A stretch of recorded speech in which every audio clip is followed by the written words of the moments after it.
Hey there internet, happy 2016, and maybe that's 2 weeks too late for you, but it doesn't matter. I have not said it to you since, so now I will say it to you, and Happy New Year. And today I'm going to continue the trend that I started last year, which is showing off fantastic apps that I really think that you should be able to get for your iPhone or iPad, because they're just such amazing apps, and I really think that these developers need our support because they're just such phenomenal apps. Today's app continues that trend of me showing off fantastic things that you can do with your iPhone and iPad that you probably did not think that you could do, or maybe never really thought of, and it starts today with Procreate Pocket. So let's go ahead and go straight to my carpet and we'll see Procreate. So this is what I've been working on lately. It's taken me hundreds of hours to draw, especially on the small screen. Anyway, I love to trick my friends about this, of just how much work I put into this, and really I did not do this. This is just a sample, but let me go ahead and go to the actual gallery here, and let's go ahead and create a new image. Now, I was super surprised that no video is out there on how to use Procreate that is not one that's just text only with music. So I'm creating one, so that's why. So let's go ahead and get straight to it, and on the top row of icons is probably what you're going to be looking at the most when you open the app, and there are four main things that you have. You have your paint tool, you have your smudge tool, you have your erase tool, and you have your layering tool, and then of course you have the color selection tool. So let's just go from left to right, and of course you have the lightning bolt and the undo button. We'll get back to those later. Of course, undo is undo, you should know that. So the paint brushes, you have 12 different paint brushes. You have your illustration ones, which I just opened up to here, and then you have your concept ones, or that's what they call it. So your concept ones are your basic paint brushes that you use, and I use this one the most just because it's a little thicker. Now, speaking of thickness, if you want to increase or decrease the thickness, there's a little bar that's here, and if I can get it, there we go. You can increase or decrease the thickness here, and then while we're at it, on the left side there's another bar that lets you increase or decrease the opacity of whatever you're painting. So that's really handy because it's always there and you don't have to access a different menu. It's just always there for you.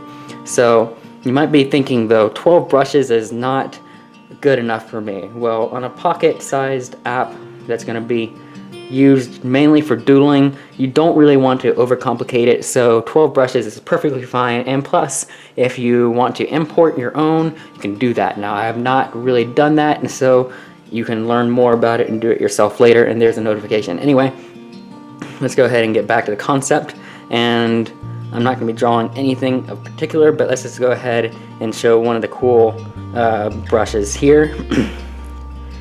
And I really like this because it's like shards of glass sort of that are broken, and it's really cool. Now, of course you know what the painting is, and the smudge tool I really like, and it of course depends on what situation you're in.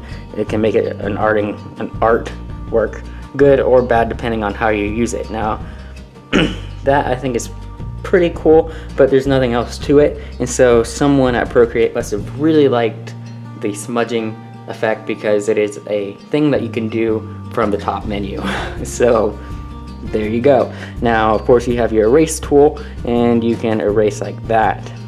Now, in case you missed something, you can always hit the undo button, or while you're in portrait mode, you'll notice that there is no undo button. So how do you do an undo?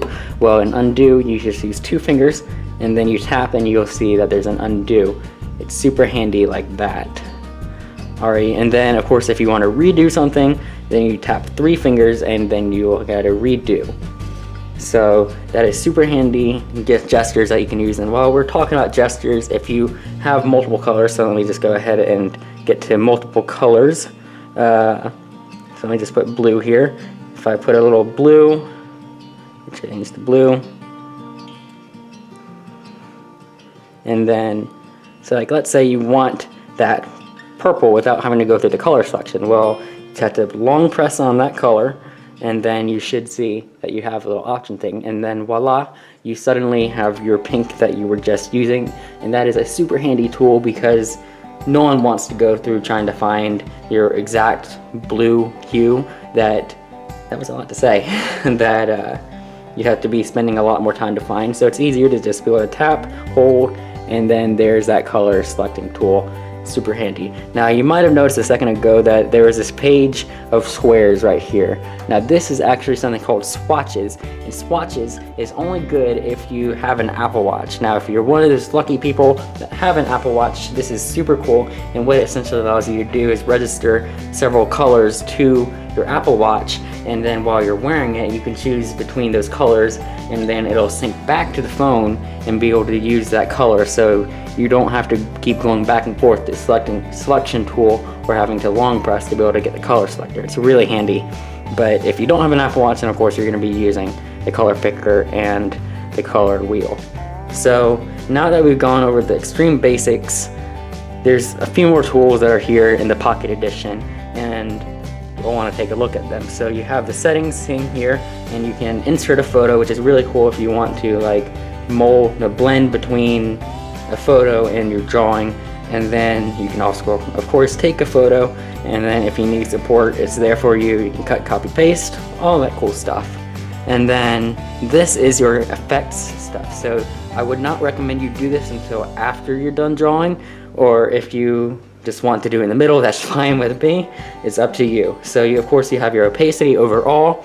You have a Gaussian blur, which I have not fully figured out how to use yet. And then you can sharpen the detail, and then you also have your curves and your normal photo editing stuff, just like you'd expect from an app like Enlight. And by the way, if you haven't noticed it, then you can click on that Enlight review, which I have for you.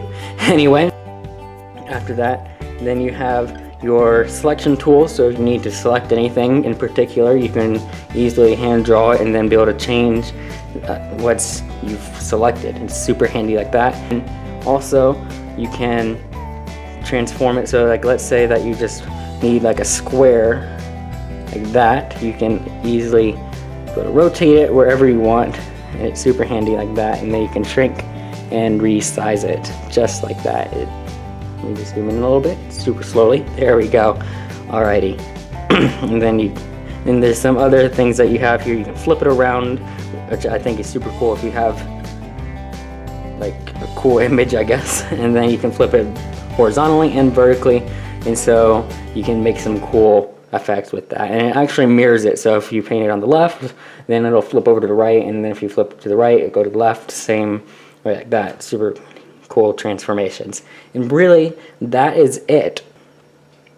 So now, the one thing that you've been waiting for, of course, is what I've drawn. And what I've drawn is a Pikachu. Yay. So let me just put it back into portrait mode. There we go. You can say it says you can see that it says Pika, and it took me about 20 minutes to draw, and pretty much all I did was made it yellow and black and brown, just as you'd expect.